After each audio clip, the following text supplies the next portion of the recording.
is Margrét and I'm the sales manager of academic and culture groups of Iceland Travel, and I would like to show you a bit of sights in Iceland.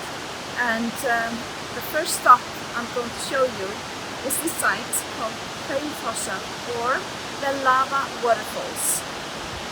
What is interesting about these falls is that they just emerge directly from the lava.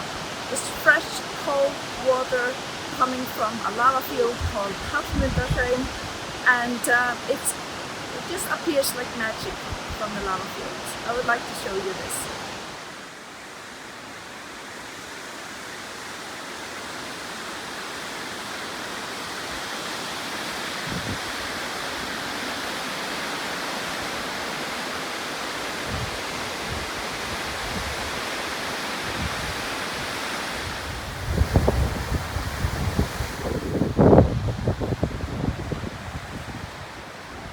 So this is Barnafoss. It's just located close by Hraunfossar, and the water that comes from this waterfall comes from Langjökull, the second largest glacier in Iceland, and the very same glacier that feeds also the golden waterfall Viðgelmir. And in this waterfall there is a stone bridge still existing. See it up close. Why does Barnafoss bear this name, Children's Falls? The story behind it happened a long time ago on a farm close by. The adults were going to church on a Sunday and the children were supposed to stay at home. Siblings, a girl and a boy, decided to follow the adults to church. On the way they went over a stone bridge that used to be here and has fallen down since. And while crossing over the river, they fell down to the water and drowned. So now I'm going to show you a cave. The cave is called Viðgelmir, and is also in Hallmundarhraun, where also the lava caves are. But here we're going to go to see a cave that is about 1.6 kilometers long. Is preserved since 1991 and is the longest and the biggest cave in Iceland that has been found. It's beautiful.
We are now in the beginning of October here at Viðgelmir National Park.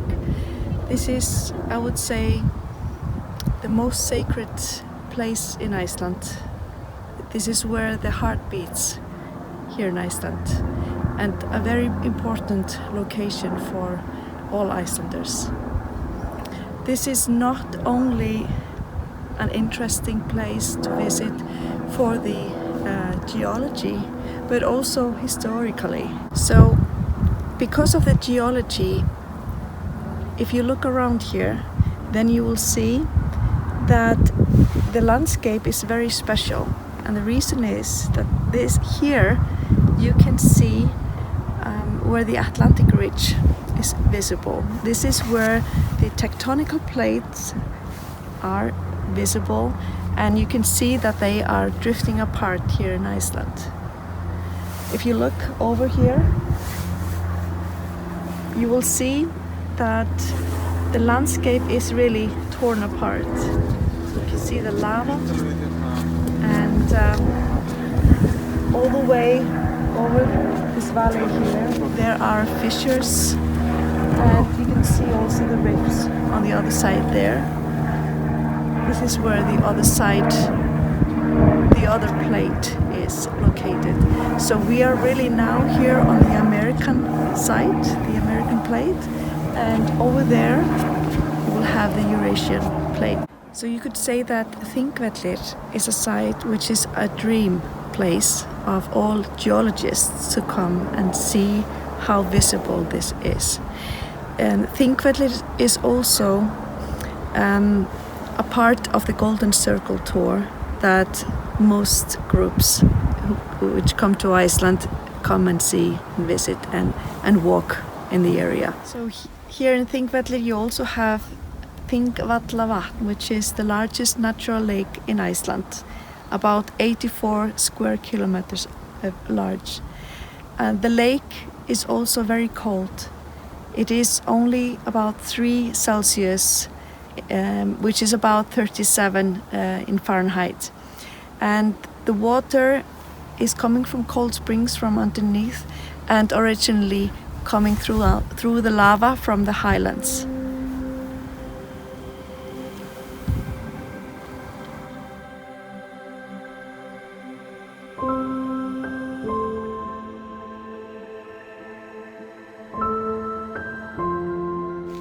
So we are walking down Almannagjá, which means really the gorge for all people. And here you can see the wall that has appeared because of the drifting of the tectonical plates. And note the walls, how straight they are. This is all also coming from only one eruption a long time ago.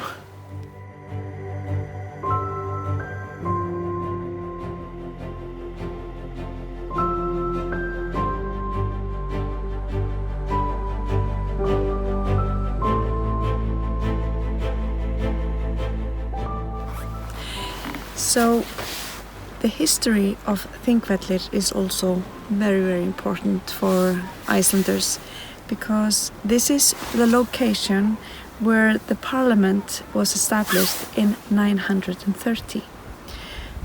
They chose this location because it was quite easy for the people of the country to travel to this location from the north and the east and the west and the south. And they traveled here every year on horseback. They gathered here and they stayed here for about 2 weeks, and they camped here, you could say. They made some walls out of turf and stone, and then they had some like a cotton cloth or so to cover it.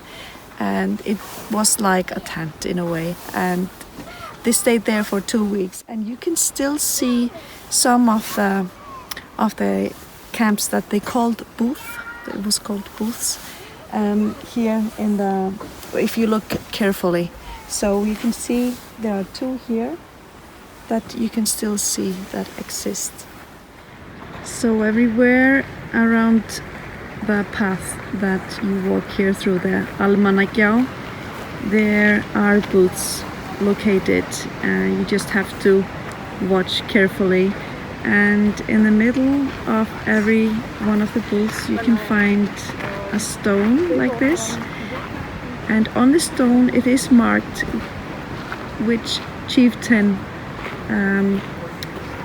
was the one who was living here for the 2-week sessions of the parliament.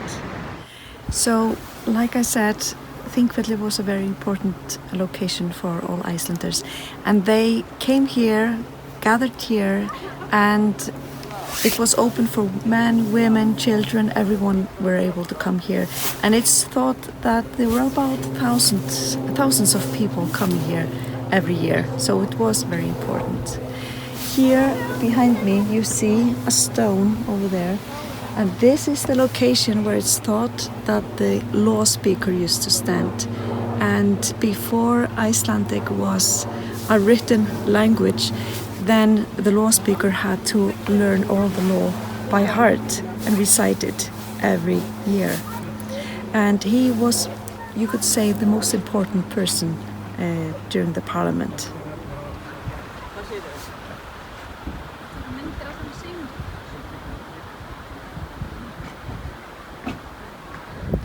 So what the people did when they came here, the ones who had been traveling abroad and came back, they explained to the public, to the people here gathered, what was going on in Europe.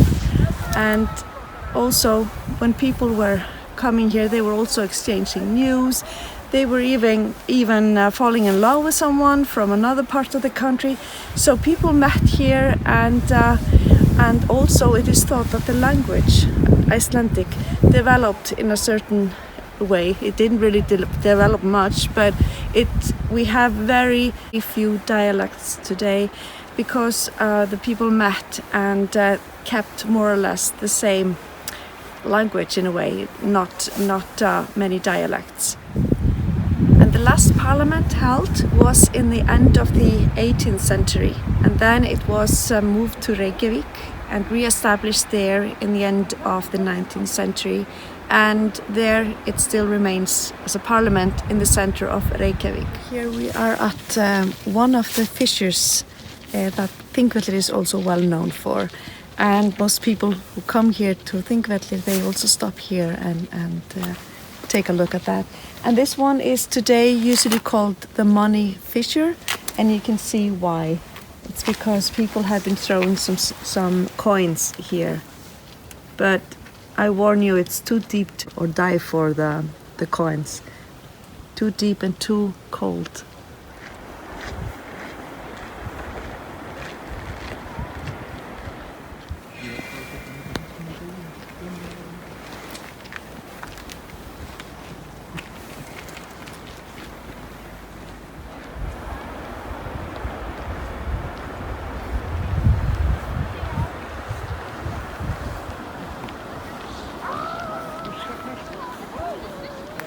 So here we have the Church of Þingvellir.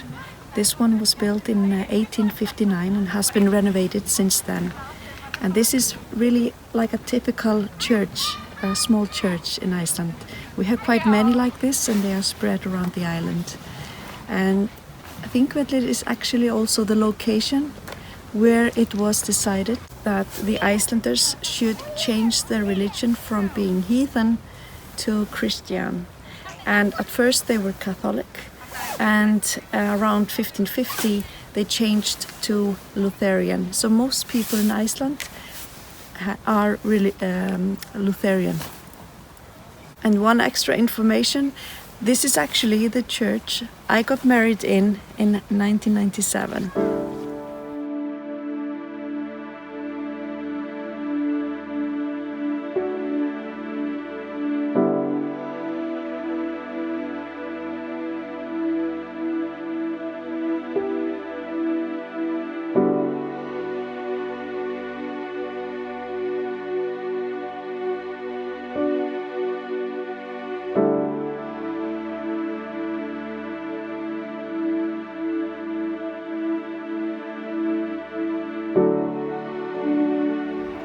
This is Skjaldbreiður. It's one of the mountains that is visible from Þingvellir. Pretty characteristic for the area. And it's a shield volcano, Skjaldbreiður. So this is Drekkingarhylur here. During the time of the witch hunt, then this was also a place of execution. So the women who were thought to have been witches or have committed some crime, they were drowned here in this location. It's a sad part of the history of Þingvellir. So this is Hraunfossar. This is the only waterfall in Þingvellir, and the water goes then further here and down to the lake, Þingvallavatn.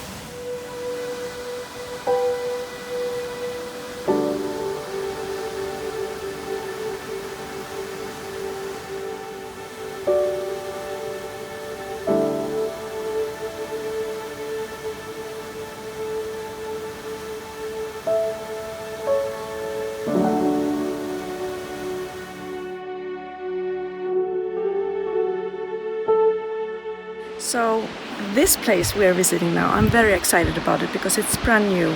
It's called Giljaböð, and this is natural water, hot water, that was just created down there in this beautiful area. This is like a gorge, really, and natural hot water which was drilled after, and it was created in a similar way as the baths of Snorri Sturluson in Reykholt. I'm going to show you that later.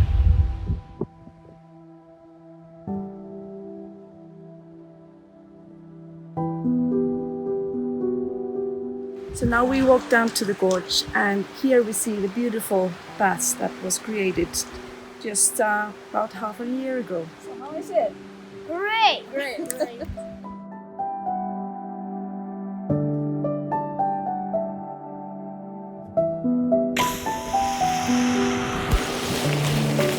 Hi, we are here now at Deildartunguhver, which is a hot spring.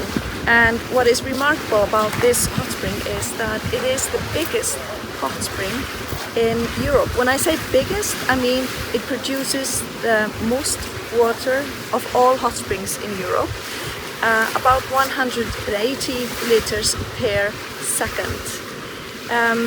Here in this area, in Deildartunguhver in west of Iceland, they produce the water or use the water to produce hot water for the villages or the towns around the area, and for the central heating. But also they produce hot water or provide hot water for Krauma, which is a fairly new place where you can go to hot taps and like in a way like a spa.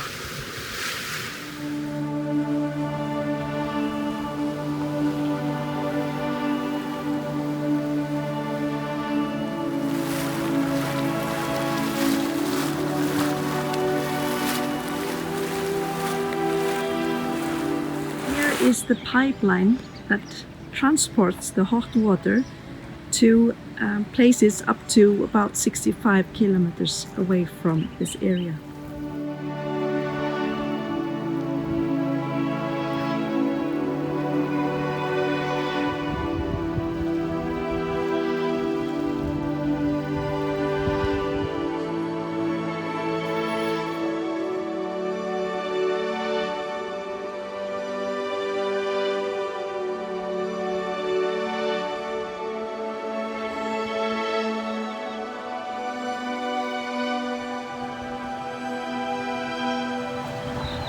So, because of the hot water in the ground here, we are able to produce tomatoes and also cucumbers, etc. But here they have had this stand for years. People can come here and pay, tomatoes 400 krona and carrots 50 krona and small tomatoes 500. So people put the money here and then they just take the ones that they like the most.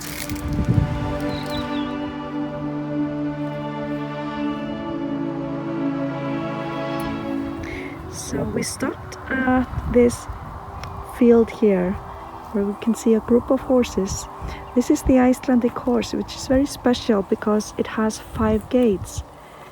Exactly this group of horses, they are most likely all mares because they have little foals. Almost every one of them. You notice also the colors, they have various colors, and in Icelandic we have a name for each of the colors that you can see here. So this is Snorrastofa church and also a museum, and here is the old church. I would like to introduce you to Snorri Sturluson. Here's a statue of him here in the Reykholt. He was born in 1178 and he was killed in the year 1241. He's probably one of the most well-known Icelanders in the history of Iceland. He used to be a law speaker in Þingvellir, a chieftain. He was a historian and also a poet. He wrote Snorra-Edda, Heimskringla and is also thought to have written Egil saga along with a lot of other sagas and stories.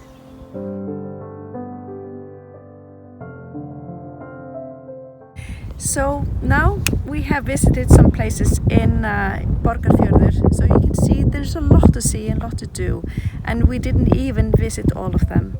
So now we are located here at Hvítá, the very same river that Hraunfossar is also and Barnafoss come from. So we are a little bit lower in the river of Hvítá, the White River.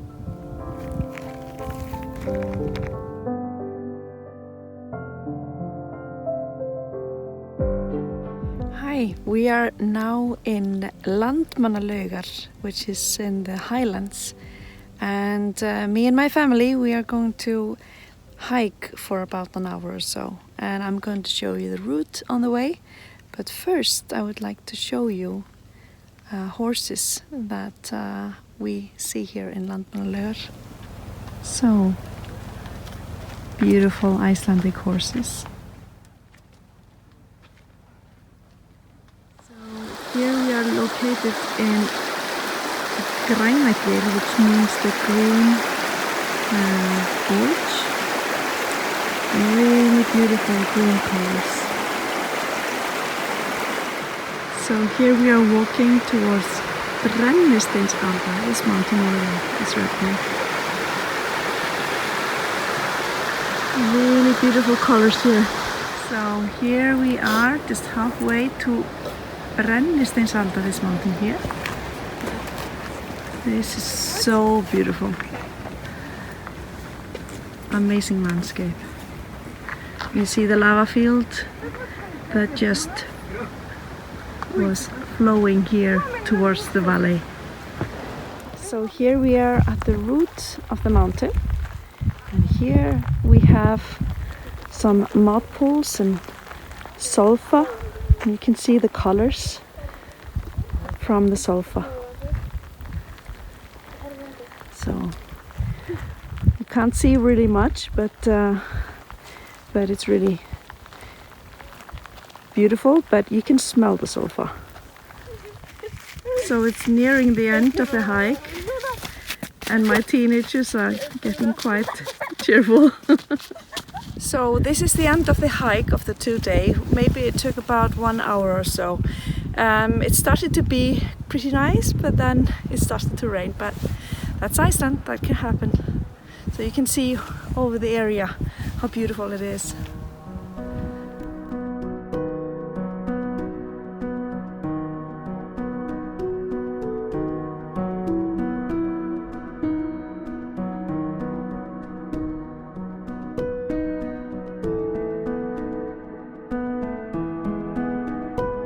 So here I am, not far from Landmannalaugar, just on the way back. We stop at a place called Ljóti Pollur, or the Ugly Pool, you would say, but it's not really a pool. It's a bit bigger than that. It's a crater filled with water. So I will show you. Here in back you can see the highlands, and then here we see Ljóti Pollur.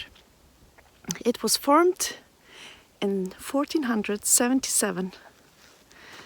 It's really beautiful. And here in the back you can see our lake called Frostastaðavatn, full of fish. Do you see the red color, the reddish color in the crater? This is because of the iron that has oxidated in the lava. It's beautiful colors. So this mountain here is actually a volcano. This is the most well-known volcano in Iceland, in the southern part of Iceland, and is one of the most active ones in general in Iceland. And it erupted the last time in around 2000, in the year of 2000, 2001 or so. So it is due to erupt again soon.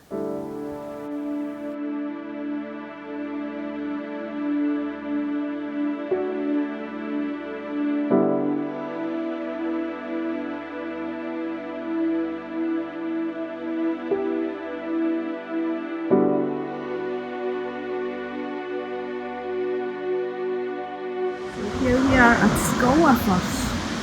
Really beautiful waterfall in the south of Iceland.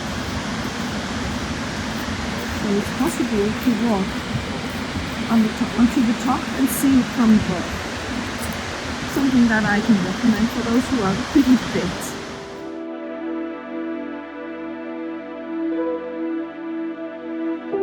So now we are on Dyrhólaey, which is a beautiful cliff here in the south of Iceland. And where we are located on the top, we are able to see puffins.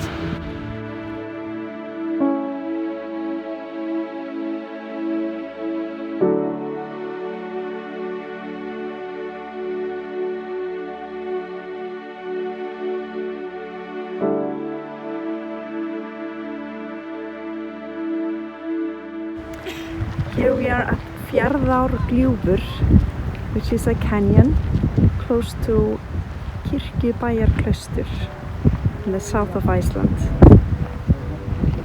A really beautiful place.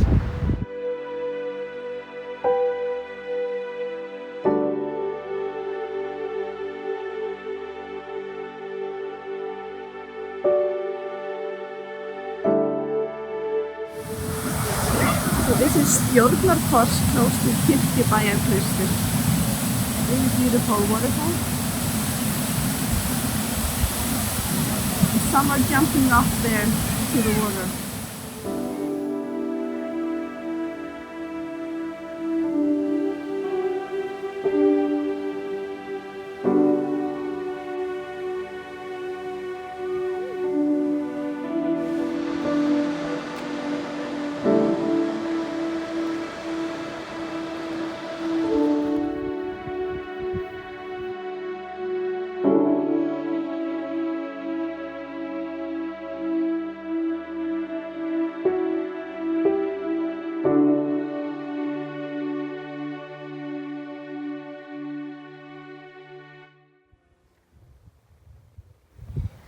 So this is columnar rock, basalt columnar rock. It's really beautiful. So this is the folk museum Skógar, close by Skógarfoss, showing how people used to live in the old times.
Bessastaðir, which is about 20 minutes away from the city center of Reykjavik. It's surrounded here by the countryside, and this is really the residence of the president in Iceland. And the church behind me is called Bessastaðir Church and was consecrated in 1796 and is one of the oldest churches in Iceland.